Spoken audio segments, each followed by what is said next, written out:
واحد الليلة حمزة كان بوحدو في الدار. مرتو والدراري مشاو لدار نسابو وهو بقى حيت كان تابعو الخدمة. مع ديك 12 الليل حس بالجوع، ناض للكوزينة باش يطيب شي حاجة خفيفة. وهو واقف قدام البوطة سمع طق طق طق، شي حب كيدق في الصالة. حبس نفسه وتصنت، والو، سكات. قال مع راسو غير الريح ولا شي مش من السطح. يلاه دار باش يكمل وهو يسمع صوت ديال ضحكة خفيفة بحال ديال شي دري صغير جاية من تحت الطبلة ديال الكوزينة. جمد في بلايصو، هو ما عندوش الدراري صغار في هاد السن، ولادو أصلا مسافرين.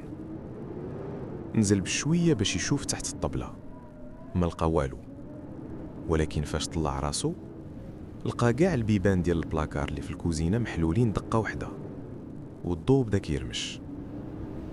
في ديك اللحظة حس بواحد البرودة قاصحة ورا عنقو، وسمع صوت كيهمس ليه في ودنو نيشان: تعطلتي هاد الليلة، ما لقيتي ما تاكل.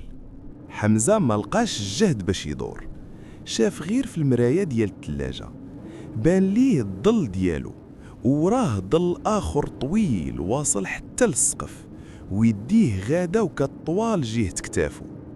فاش دار بالزربة باش يهرب لقى الكوزينة خاوية والبيبان مسدودين والضو رجع عادي.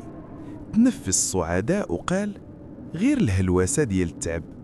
هز كاس ديال الماء باش يشرب، وهو يبان ليه صبعو الصغير فيه طبعة زرقاء بحال شي حد زيرو بجهد، وتحت منها مكتوبة بصباع صغار فوق الرخامة ديال الكوزينة بالغبرة: بصحتك، غدا نتلاقاو.